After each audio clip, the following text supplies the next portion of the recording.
never bang. All the Mars and cars now, with your bag it up. Light up my card with a sweet one bliss. Someone flicks me a back by the end. Say, oh, it's another one. It's another one, yeah, it's a full strong, yeah. Oh, it's another one. It's another one, yeah. What's good, people? Welcome into another episode of the STAYWEIGHEDIN show, presented to you by iBoxingHub and in association with our sponsors, D-Rock Clothing. I am joined by my man Ray. Ray, how you doing? Yeah, man. Listen, man, we've had a good evening of boxing to get into, so I'm doing all right, thank you. Apart from the weather, I'm doing all right, thank you. Yourself? Yeah, I can't complain. I got the result that I wanted. It's been a while since, one of these big fights, I get my result. And finally, I got one. But listen, guys, before we get into the action, just a quick little video from our sponsor, D-Rock.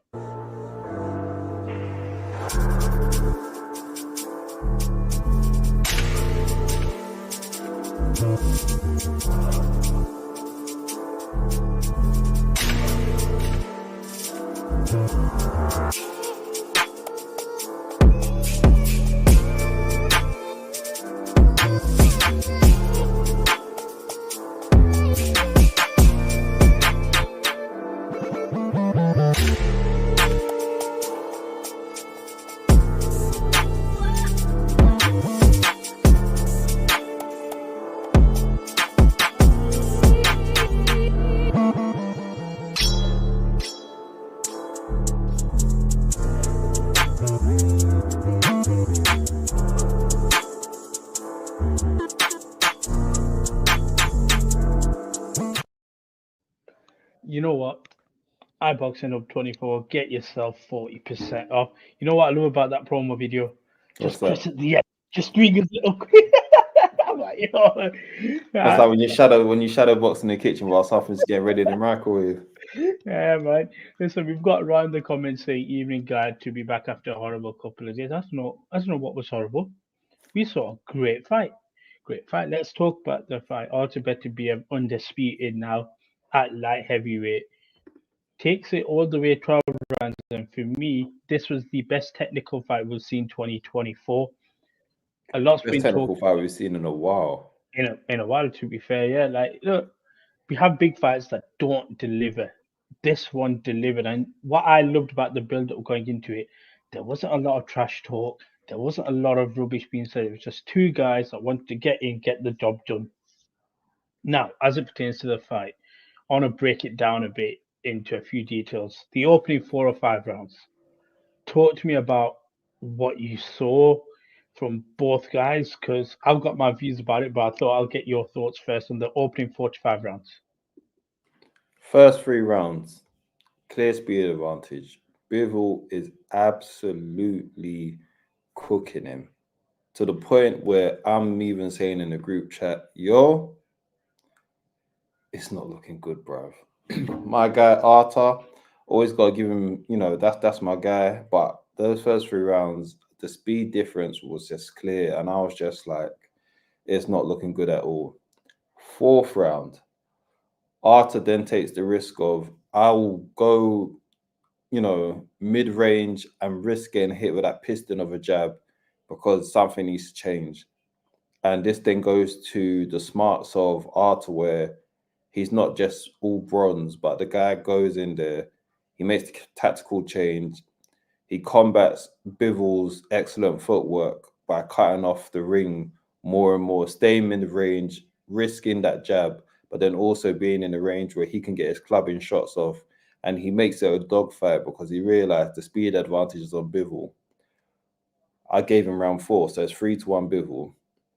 From 5 till about 9, swing rounds. Okay. All of them swing rounds.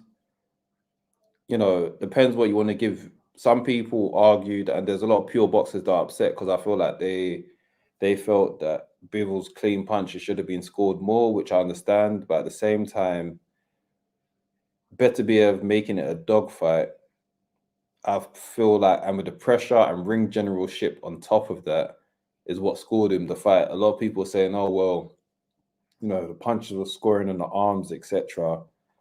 Beterbiev banked a lot of shots to the body. And if you looked at the slow replays, the slow down replays, a lot of the time when it looked like Bivol had blocked shots, a lot of punches actually crept through.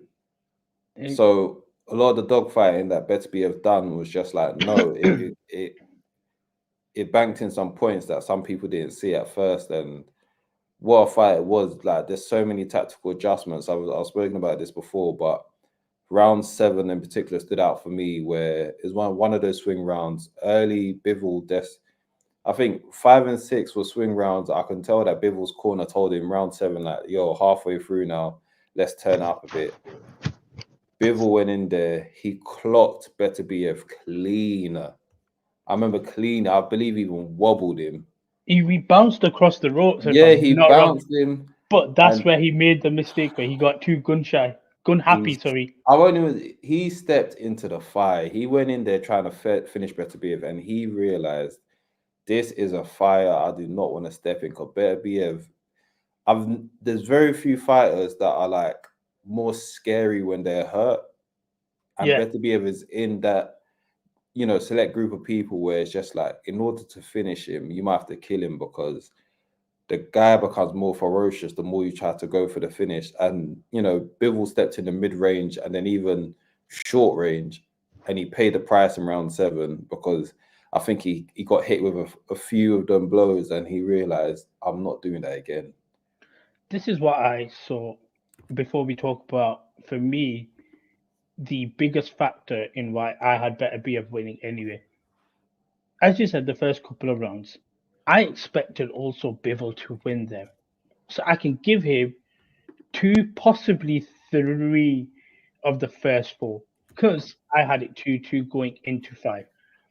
What I saw myself was Artur Beterbiev not necessarily downloading the information, as we say with certain fighters, but just understanding and making the adjustment that he needed to do. And he did something that I think holds a bit more value than landing clean shots. He was the guy that after every single round, I was looking at, said, he's dictating the tempo. This is his fight to lose. It's not Bivol's fight. It's not Bivol's fight anymore to lose, as much as it is Artur Beterbiev's fight to lose. And I think for me, the stamping point on this fight was the championship rounds. Because as much as people talk about the scorecards, and we'll speak about them soon, there are 3 rounds for me that the judges also locked in as well, that said Artur Beterbiev won. And I think we talk about lasting impressions. There's never a bigger lasting impression for me in boxing in terms of how you end a round, which I thought Beterbiev ended significantly in most rounds stronger, but also the championship rounds. Talk to me about them and how that potentially solidified Beterbiev's victory. Well, like we said, a lot of the rounds prior were swing rounds, so the judges saw it differently. And like Rude Exposure here saying Bivol had the better shots. Yeah, he did. I won't even take that away from Bivol. When it came to the cleaner combos and the cleaner shots landed, it was Bivol all fight. But you cannot have moments sometimes win fights, and then other times moments can't. What did I say? Sometimes moments win fights, and sometimes moments don't win fights. So what I mean by that is, Bivol would have this thing where earlier parts of the rounds, especially in the swing rounds, will land the cleaner combos, and then as the round goes on, let's say Bivol landed 7 clean punches, fair enough. Beterbiev would then go on to, let's say, throw 20 punches. Some of them guarded, some of them get through. Even if I throw 20 punches and let's say 9 landed, not to say these are the exact numbers, but let's say Bivol lands 7 clean punches. If Beterbiev lands, let's say he throws 20 and lands 9 that aren't so clean, he still landed more. Yes, you're going to look back and say, oh, but Bivol landed the cleaner punches. That is true.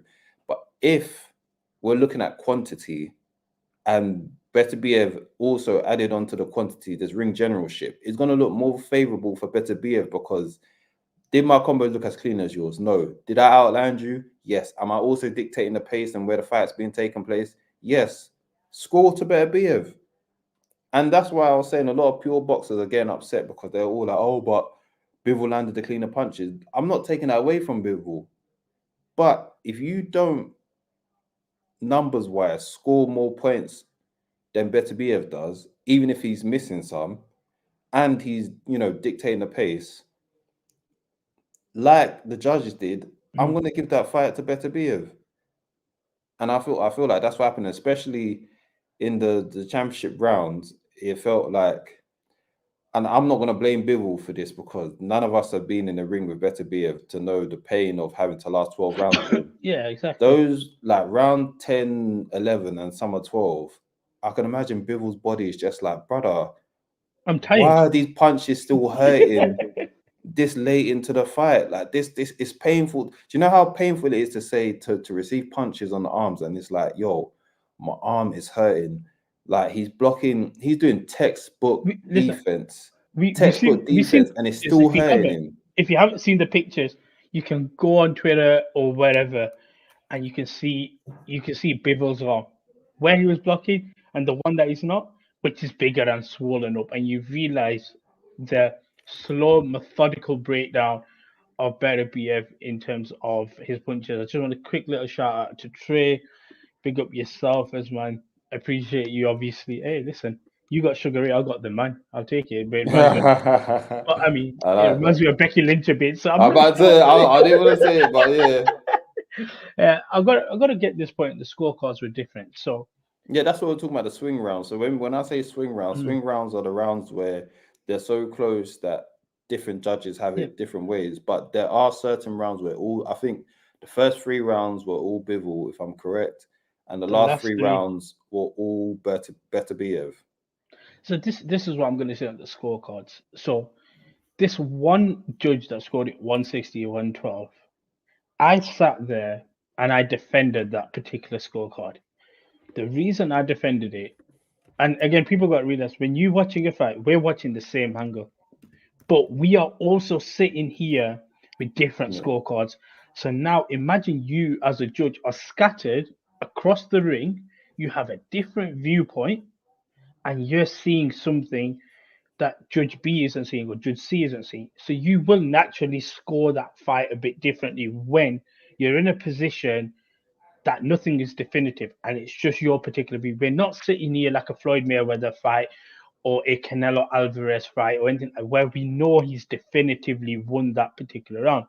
Now, the reason I agreed with the 116, 112 is simply because of the fact that I can come to you and say, Bivol's banked 6 rounds or 5 rounds for me, especially with the final 3 and then 2 of the first 5.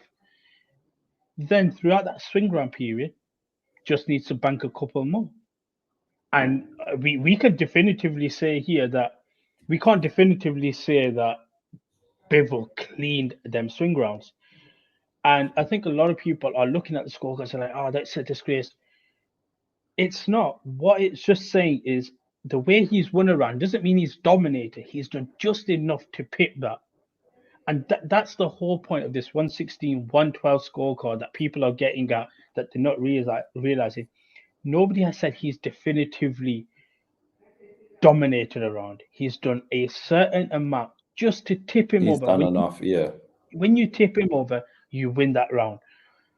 And then you've got the other 2. One had it a draw. Some people had it a draw. Then it was 115, 113.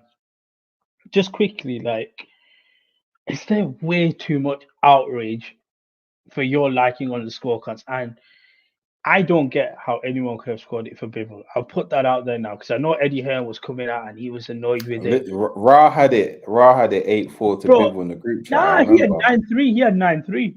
Was it 9? That's crazy. That's where I look at crazy, because what you're saying to me is you can only give him the championship rounds, and the rest of the fight, essentially, you have given it to Beterbiev. And which is crazy. So yeah, like, it's like way too much outrage on certain scorecards when you really break it down. The outrage isn't the issue, because for me, the outrage of understanding, okay, there are some people that feel like the swing rounds were clearly to Bivol, and I won't begrudge them for that. It's the language used for the outrage which sometimes gets annoying, because when you shout robbery, when it's a close decision, you're robbing the meaning of the word, no pun intended, for when it actually happens. Catterall first Josh Taylor was robbery. Catterall dropped Josh Taylor, and Josh Taylor also got a point deducted for foul play. I forgot what the foul was for. And he still managed to lose the fight. That is a robbery. This is a close fight where it could have gone either way. So let words mean what they are, and let's not overuse terms or make them redundant by just throwing them out there. I understand the only person that could be saying is robbery is Bivol himself, because he was in there and he may feel like, do you know what? I was robbed of that decision, but not, like we said, not in a way of like it was an outstanding robbery. But if you put in all that hard work, you want to get your reward for it. For everyone else, it's just like, unless you're Ra, who, like we said, had it 9-3, which is crazy, then yeah, I get why you may feel like it's a clear boundary. But for the rest of us, it could be a draw. It could be 7-5 each way. I understand why some people aren't on the 8-4 tip, but at the same time, we are all in agreement. The first 3 rounds and the last 3 rounds are definitive by both judges. Rounds 4 till 9 are all swing rounds. So within that, you know, find what you can. And I feel like that's where it was just such a tactical and technical match. Like, this was the excitement of it, because it was like the pure boxing genius was in play of like Bivol's first 2 rounds where he's using his footwork, his jab on a long range. And you can see that speed-wise, Beterbiev is out of his depth. Then Beterbiev switches up, goes mid-range, cuts off the ring better. And he's like, he keeps up with Bivol's footwork without having to do what Bivol's doing. So Bivol's wasting energy. I know not so wasting energy, using a lot of energy. A lot more energy, a lot more energy in his footwork to avoid the power of Beterbiev. And Artis standing in the middle, plodding along, because obviously his father time is catching up, and his knees might not be able to do what. Hey, we're going to talk about father time. We're going to talk about it very soon on that father time point. But yeah, sorry, carry on. Okay, keep that in mind. But yeah, it was just like this, the tactical wherewithal to like just apply that mid-fight. And then, like I said, he got to around round 7. I'm sure Bivol's corner told him switch it up. So then Bivol started to pour it on Beterbiev again, uses long range punches. Then he tried to entertain the short range / mid range, and he absolutely got burned for it.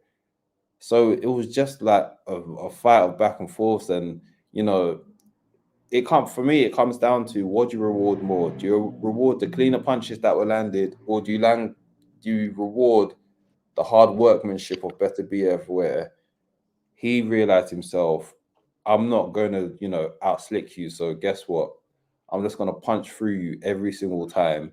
And some of these punches are going to land. And I think if people rewatch the match and look at the slow replays a lot of the time, there's a lot of times when everyone was just like, oh, but them punches didn't land on Bivol.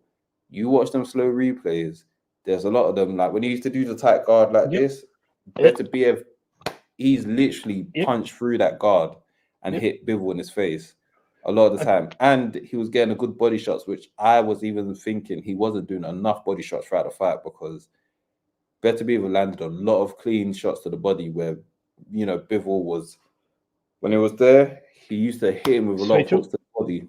So it was a tight fight. Quickly get a few comments in.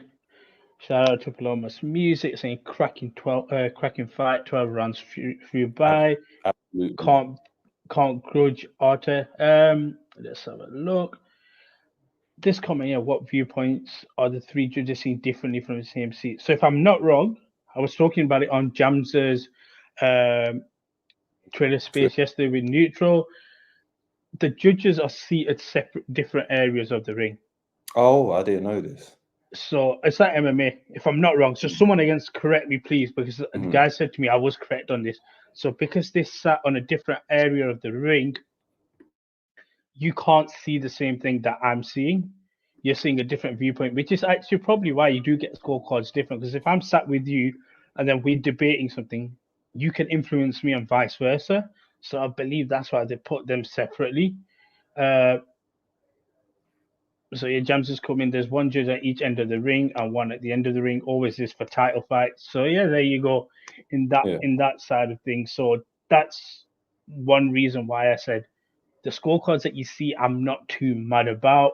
But yeah, let's quickly go through a few more before we talk about this concept of father time. Bivol would be crazy to fight the whole fight in front of him, mixed up and stopped 100% knockout ratio. Rewatching round 12 is key. Like I said, I agree with you, Rude, but we're not saying that Bivol should have fought the whole fight in front of him. We're saying that he got stopped from fighting in the long range. It wasn't a case of Bivol got lazy and was just like, oh, do you know what? I'm not going to fight here no more. No, it's Arthur realizing I will step in range of your jab and control it. Sure I can land my punches, because jab for jab, Bivol was winning. And Arthur just realized I will risk taking some of those clean shots as long as I can fight back. And that's what he done. Quick one here. Hit like, share, subscribe. Oh, I love that. Come on, love for that. Come on, man. Hit that, people. So quickly going to 2 quick topics before we touch on the rest of the card. Actually 3, but we'll slot it in. Father time. This was a thing that we thought about going into the fight. But I'll be very honest with you. What I saw from Artur Beterbiev, he went 12 rounds with a guy that's faster than him, slicker than him, controlled the tempo. For me, he didn't look like he was someone who needed father time. Father time only, and the reason I say this is because he was able to make that particular adjustment and dictate the fight. It looked like, okay, I'm all right here. I'm pretty comfortable here. Which brings me to the next point about this rematch and why I personally feel like Dmitry Bivol can't do anything more. Artur Beterbiev still has that element of a knockout, because we have just seen you go 12 rounds with Dmitry Bivol where you were able to make the tactical change and essentially control the fight for a very large period, or at least the second half of the period. So I don't buy into father time overly catching up to Bivol, Beterbiev as much as people say. But I also think this rematch doesn't favor Dmitry Bivol. It favors Artur Beterbiev. I have to disagree. I feel like here's the thing. Father time caught with Beterbiev. However, what Beterbiev showed was what happens when you have a lifetime of boxing, but you live discipline. So a lot of fighters have been out there where, the lifestyle outside of boxing has been terrible. So the only time you're in shape is during camp. Where Beterbiev has showed good consistency in how he's carried himself, will carry you through at times when you may not be at your best. And the reason I say that is Beterbiev's conditioning was great. So then he became more efficient. Then, like I said, the speed difference was very much there. The physicality difference, if we take away the power of Beterbiev, the physicality difference was there. Because when he tried to rough up Bivol sometimes in the clinch, you can tell Bivol was able to just, fling him off at times to let him know you're not going to little boy me. But Beterbiev this goes to him not just being all bronze and he's got the smarts to go with it. Beterbiev knew what his strengths were and played to it and was efficient in how he done it. The same way I was saying, his footwork is not going to be able to catch up with Bivol. So he didn't go footwork for footwork. He just said, let me cut off the ring in the ways that I know how. When it came to the range he was fighting in, he knew that I can't fight in a long range. Let me go in the mid-range. Am I going to risk getting hit with some clean punches? Yes. But is it going to be worth getting my punches off? Yes. So I feel like, for me, father time did catch up. Not enough to the point where he's washed, but there was differences. But that's when Beterbiev then had to show people, listen, I'm more than a knockout guy. And like I said, technically and tactically, that's one of the best fights I've ever seen in recent memory. Just going to quickly get this comment. I know it's common knowledge. He will be older and Bivol will show up his defense. Personally, defensively, Bivol was pretty sound. Yeah, for sure. That's the thing. So that's my whole point. As much as Beterbiev gets older, the guy he's fighting also gets older. So it's not a case of one gets older and the other stays the same. It doesn't work that way. And I just look at the way Bivol fought the fight, and I just say to myself, I don't know what more you can do in the rematch for me. I say there's more Bivol can do, but it comes at a risk. Mm. Bivol Okay. can win, but it's at the risk of, if you engage, you can get clipped. And I feel like that was Bivol's issue sometimes, where you wanted to be the clean fighter too much, that when it came to doing, the dogfight, you wasn't up for it. But it's easier said than done, because going into a dogfight with someone like Beterbiev, it's dangerous. Like I said, that round 7, he entertained a dogfight one time, and then he realized, nope, we are not doing that again. Because when he went for the finish and he wobbled Beterbiev stood in the pocket and said, if you're gonna finish me, you gotta kill me. And my goodness, Bivol just realized, absolutely not. So I feel like Bivol can win the rematch, but is also at the risk of him getting hurt to do it, because Father Time is starting to catch up with Beterbiev, but it's not all the way caught up. I'm going to say this now before we move on to the next topic. Let's run this one more time if you want to. And then my boy will be waiting in the background. Oh my, listen, let me tell you Listen, we're not something gonna right go to now. boy. That We're is not some gonna- of the nastiest agendas. If there's a reason why I don't know Canelo called out, who's there's worse. a reason why I don't know who's Canelo worse, the called out X or me. Bivol and I don't know not who's worse, the Beterbiev. X or me. I'm giving the X still a bit more of a worse lick than me. There But is a reason why he called out Bivol and not Beterbiev. yeah, no, you I'll don't leave fight that at Beterbiev. that. That's fine. I want to go to this comment because this is the next Alhamdulillah. topic I want to quickly talk about. What do you guys think about Beterbiev saying he wants to move up to cruiserweight to challenge Jai Opetaia? Absolutely not. Absolutely, fair enough. Let's talk about Jai Opetaia. Short and sweet. Shout out to Jazz anyway, but you ended that short and sweet. Look, Shout he out, put bro. he put on a very good performance, and I'm gonna sit here and say this. I said some things in the chat. I was thinking, yes, Sam Massey might take it a bit more of. He might make it. Sorry, Jack Massey might take it a bit more further down the line and stuff. But yeah, Jai Opetaia put on a very good performance. Just talk to me about where he can go going forward. And look, we talk about guys who are boogeymans in boxing and stuff like that. Is he one of them in terms of the division that he is, but just across the world of boxing for people who want to go? Let me tell you something. People need to put more respect on Bradis. And I understand for some people, they may not be familiar with Bradis, or they may only know Bradis from, from his antics trying to get the Jake Paul fight. Bradis was a very serious cruiserweight champion. And the fact that people don't realize, Jay Opetaia got his jaw broken by Bradis in their first fight, which also shows the dog in Opetaia that he carried on and still won the fight. So when that second fight happened, and some people were just like, oh, Jai Opetaia might not be the guy he is. No, you lot ain't giving enough credit to Bradis, because he was a well-avoided cruiserweight champion at the time, and for good reason. So yeah, the last fight didn't look impressive, but that's what happens when quality versus quality. Sometimes you're not always going to get Bivol versus Beterbiev. Sometimes it's just going to be a tentative fight because both guys are just cancelling out each other. And I feel like that's what happened in Jai's last fight.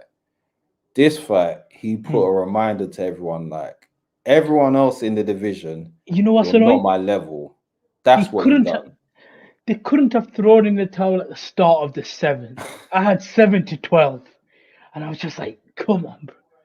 First Ben Whitaker, and now this. Come on, give me a Jai chance. Opetaia, I remember watching that fight, and especially with people saying about when Arthur mentioned about potentially going up to cruiserweight, I saw that as, if you think Bivol gave you certain trouble, Jai Opetaia is bigger than you and is not going to entertain the same stuff that Bivol did. And once again, that old adage of there's weight classes for a reason. Some of the things you can do to Bivol because you're similar size, you are not doing to Jai Opetaia. And I'm sure Jai Opetaia is probably taller and got more reach. The stances where Bivol had hurt Beterbiev, especially added with Father Time, Jai Opetaia will put a hurting on him. I'm not gonna fully rule out Arthur, but this is where boxers are warriors, and they're like Icarus. You've got to bring them down before they fly too close to I the think sun. I would say this at the age Beterbiev is at, it's not a move that makes any sense for me. Like, you can get a rematch with Bivol because that's available and Turkey's fully backing it and stuff. Take that and yeah, just call it a night if you want to do so. But I don't see the point in moving up right now because, funny enough, the money is in the division you're in at this moment in time for my Yeah. liking. Um, Want to just wrap up a few other bits. Wait. Go. Because there's some comments. Put that Okay. comment up. Firstly, by Jose Moreno. Put that up quickly. Mexican monster coming to town. Facts. He absolutely will get hurt by Beterbiev, and don't you even think he wouldn't. He's absolutely going to get hurt by Arta, and if he goes against Bivol, he's going to get his head jabbed off. You tell Benavidez, go and find Canelo at 168, or you better pray that Beterbiev relinquishes some of those belts and he grabs one that Beterbiev doesn't have, and then he can face Canelo, because Beterbiev is not the fight he wants, respectfully. He's got David Morrell coming up anyway. But in all honesty, from what I saw last from Morrell is not a light heavyweight. He's a super middleweight. He looked chubby at light I'll be heavyweight. honest with you. I don't think either of them do. I feel David can be one over time if he grows into it, but he's not like he doesn't cut down too much weight. That looks like he doesn't cut too much weight to make like heavyweight, it seems. But yeah, don't. And also, I'm just gonna say this: that's not a Mexican I identify with. There's only one Mexican I identify with. Yeah, well, that one Mexican needs to face. Oh, do you know what's perfect? You're right. So why don't the two big Mexican fighters face off each other? It sounds like a crazy concept, 2025. right? We've got two dates. You see the same way Beterbiev and Bivol faced off against each other? We've got 2 dates in 2025. I said to everybody, and I stand by, in 2025 we're gonna get it. Some of the nastiest stuff, but no. What was the other thing? Jai is next king of boxing. I definitely, he's one of my favorite guys. I hope he gets undisputed. What do you think about the drug conspiracy of Beterbiev? No comment. I don't even know there was one. I don't look. 4 clean, 2 clean fighters. So I'm not going to get onto them. So let's respect him. Yeah. Someone who didn't pass his test. Benjamin Whittaker. That's right. I went the full name. He's even got a G next to it. So I'm going to say Benjamin G. Whittaker. And that's on Wikipedia. Hilarious. Listen, pillow hands. I don't know what to say because look, my brother was watching him and I said, look, I promise you, this fight's not going to be as easy as you think it is. Because as we've said it before with Ben Whittaker, the way he boxes, and for me, I think he's got super light hands in terms of the division he's in. And when he fights someone who's a bit more aggressive or can power him a bit more, it's going to be a bit more of a struggle. And I thought that Liam Cameron was slowly doing that as the fight was progressing. But his actual style, unfortunately, there'll be a point where that stops. And you can see actually in this particular fight, it wasn't as flashy. It was more the quote-unquote traditional boxing way of fighting. But I think he gave it his all and realized this guy's coming on to me and my punches aren't really doing much. So I'm going to just ask you, did he take a dive? Did he Royal Rumble himself like Batista and John Cena? That was hilarious. I said, whose foot touched first? I said, raw. I said, that's old school WWE Royal Rumble. Like, you have to go on the replay to see whose foot touched the ground first. I won't say... See, I don't know if the two... I don't know if quitting and finding a way out are the same thing. Found a way out. But I would say he found a way out. Although, what I will say is this. I don't think that Cameron was going to, like, I don't think he was going to be on the way for beating up, but I think it's almost like subconsciously he may have thought, this is going to be way harder than expected. And it's almost like in that moment, some would say that he didn't want to dig in like he needs to. That was going to be one of those dogfights where it's just like, let's see what your heart is made of That's fair enough. I don't know if he would take him out, but he's definitely going to put him through the ringer. He was definitely going to give him a dogfight. And this goes back to the thing of pure boxers. Some pure boxers do not like a dogfight. And this is where Liam Cameron was going to take it. He was taking it into a dogfight. The fact that he went over the ropes like that was dirty tactics. They didn't need to go over the top rope like that. But many times in a fight, fighters are given a way out if they want it. And you could argue Ben took the way out. Whether it was conscious or subconscious, because sometimes those type of fights, them type of dog fights, whether it's early in your career, late in your career, it brings out sides of you that you don't know that's there until you're faced with that adversity. And maybe in that moment, for a split second, his subconscious just said, I don't want to be here. So that's an issue, surely. That's It surely is. an issue that It you've got is to an find a way issue, around but it. it goes back to one thing I've been saying about Ben Whittaker for a long time. Against lower opponents, it was easier to do the fighting style that he had. As opponents get higher, what I used to always say about Ben Whittaker is that you need to join a proper fight camp with other elite guys around you, because I know he's got this set up in Wolverhampton, which is good when you're just training. When you're just training, that's when you need to be in those local camps and, you know, just stay ticking with, I believe, his uncle that trains him, and he's got local guys. That's good to stay ticking. The same way we all know AJ goes to Finchley amateur boxing gym, and he goes there just to stay ticking when he's not in fight camp. But when you are in camp, you need to go around certified coaches. You need to be around certified people to make sure that they're breaking you in training. So by the time you get to the fight, you've already faced adversity in training. So the fight's going to be easier. And I just feel like with Ben Whittaker, he needs to make certain changes. And it's not looking good for him right now because You see the picture. Listen, that bandage on the foot. Even Liam Cameron's been doing interviews on how Ben Whittaker conducted himself throughout the week. And let me just say this, especially in a cost of living crisis right now. And I think Liam Cameron, kudos to him, because he's admitted about, you know, financially he wasn't been going through the best of times, and he was talking about how he's cashed in now, and I'm happy to see, and I hope this fight gets made ASAP, and I hope he gets paid life-changing money. But he was talking about how Whittaker was like talking down on how he looks and clothes-wise and everything. And that is not going to go down well. Like, Whittaker was already like a Marmite character. If that story starts to spread, that is not going to go down well with the public here, because, yeah, it's like one thing people don't like are people who punch down. And if it comes across like, you know, Ben Whittaker's been doing well for himself, and then you're punching down on a guy with, like, he's just going through financially hard times, but he's not a dickhead, or he's not a prick of a person to be spoken to like that, is not going to look good for Ben Whittaker. So right now, his PR isn't the greatest. But do you know who this is a positive for? Boxer.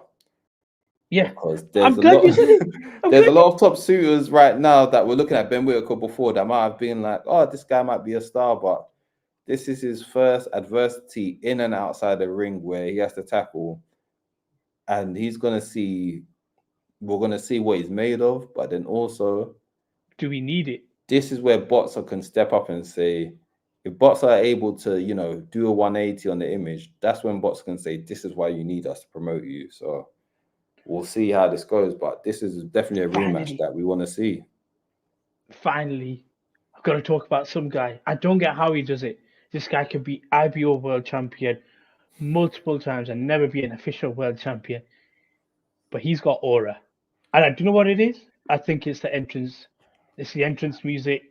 You know, like how we were talking about just there with Ben Whittaker, there's a difference. Eubank Jr. always dressed in Louis. He's got, and he acknowledges that. He's like, yo, I'm a rich kid. Yeah. But I still box and stuff. I have money, but I do it for the love. And there's a difference between that, because I think, I'm not saying endearing, but there's something appreciative of that. Maybe endearing is the right word. I think it's become endearing over time, because yes, Eubank Jr. has been consistent So his it's almost persona. like, you know how, I know this is a boxing channel, boxing guys, don't kill me. You know, like in like UFC or MMA is the sport, obviously, but the UFC, the organization, and Michael Bisping was seen as this arrogant English prick for so long. But then when he was a prick for so long, then Americans just started to respect of, you know Exactly. what? He is who he is. Yeah. And you have to respect someone where even if I don't like you, I can respect the fact that you have been consistently who you are. And I feel like with Chris Eubank, it's like he's never shied away from the fact that, no, I'm a rich kid. I absolutely am privileged. I don't need boxing. I've had money my whole life. Like, yeah. And the cocky smirk of it all. And he's the anti-hero that we didn't know we need. And then in comparison to Conor Benn, who He just gives his persona gives off someone that wants to pretend to be more rougher than he is. And now people are starting to look through it, where it's I just think like, that's the thing. why do you keep on That's acting like you're annoying. one of us? You're not. You grew up privileged, and it's okay to be privileged. Yeah. And I think that's the thing, because post-fight, look, you could have just waited just for a brief moment, because Eubank probably could have even done the whole call-out thing and then you get into the ring. But the fact that you did what you did and the way you were looking, like, why you? What's with the hair? I don't. Yeah, the hair looking like an extra in grease.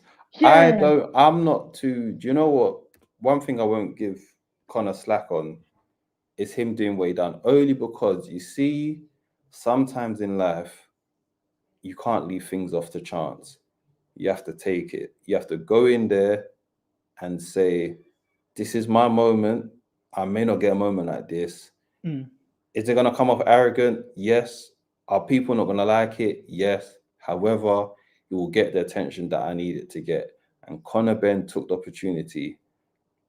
You can love it or loathe it, but listen, listen. Eubank, Eubank's my guy. When it comes to the actual performance, he's my guy. He's my guy. When it comes to actual performance, he looked the best under Bomac, but that's a conversation for another time. I think he actually fought pretty decent, to be fair. But this fight, quickly before we wrap up, they're saying they're going to make it. Obviously, it's a big money fight. This is one of them fights that needs to happen in the UK. It's going to be under the Riyadh season banner. For me, I think it needs to happen in the UK. And I may potentially be there. Even if it's in London, I may do the journey. But how do you work out the weight? It's 160. Do you know what it was? Before, Conor was potentially the A side because he had the momentum. He was starting to look good at 147. He was knocking on the door of like world title shots, etc. The whole drug scandal, the fact that the first fight getting cancelled was your fault. It is now on Chris Eubank Jr.'s terms. Point blank period. It is now. Chris is the A side. Chris is the guy that gets his name, first. He's the one that gets to walk out to the ring last. He gets to dictate the terms. He gets to say, yes, we're fine at 160, because at the end of the day, Chris Eubank's stock has gone up, and he is not the one that cheated before. Conor got caught cheating. So therefore, I agree with this, by the way. I'm saying this. At 160, Conor Benn's done. There's no way he wins. I think the both of them are in a position where, could we do 157? Whether it's conscious or subconscious, they know they're not going to be the best in their respective divisions. So go out there and be what you are, which is prize fighters. Go out there and get the bag, because guess what? People are going to show rubbish, but that bank account is going to be speaking. And as much as people want to be like, they're going to talk down on it. And I talked down on the first fight, but you see, come fight week, I was involved. So I feel like with this fight, people are going to trash it. I don't understand why you're going up to 160, blah, blah, blah. We'll tune in, and we'll also tune in because we want to hear Chris Eubank's trash talk. Oh my, I remember there was one line that was said in the build-up to the first fight. And then Conor Benn was doing the whole aggressive thing again. Like, what? You think it's just going to be a walk in the park? And then Chris Eubank, to paraphrase him, goes, so nice. on a nice summer day. And I said, You are senior, son. Oh my! I knew Ben's head was hot. I knew he was burning because the way, if you see Eubank's face, if you go watch that head to head or face to face, whatever you want to call it, I remember Eubank just had a smirk, and it's like with no anger, it's like on a nice summer's day, and he meant it. Do you know what it is? He meant it. It's the mannerisms of senior that gets put into junior. Yeah. And if you just That's shut his your father's eyes, son for sure. if you shut your eyes and you just listen, you can hear the tone of voice being so similar. And I think that's That been for is me the father's more son. latter years. But guys, listen, we are going to wrap up today's episode. Look, we've got Trill and Rico coming on later on in the evening.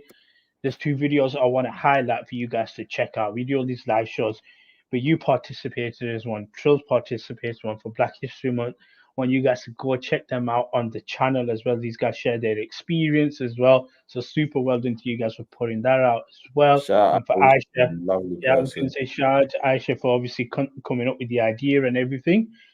As always, like, share, subscribe, hit up our sponsor, D-Rock Clothing, iBoxingHub 24. Get yourself 40% off. Listen, until next time, guys, love and peace. It's another band. All the Muslim cars now, whichever get up. Light up my card with a sweet one, please. Someone flicks me a back, but it it's another one.